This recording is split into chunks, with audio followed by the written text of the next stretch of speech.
Kalau kita nak pancing ni guys, tak semestinya kita nak gunakan joran yang mahal. Tak ada bajet nak beli, tak apa guys. Dalam hutan sana banyak guys. Tu nampak kayu tu. Tu ada nampak yang bawah sana itu. Pakai ini pun sudah menjadi guys. Garanti dapat. Inilah namanya joran legend.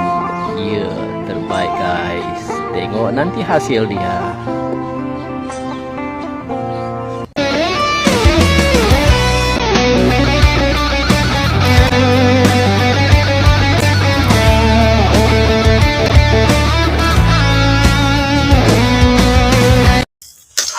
Mantap.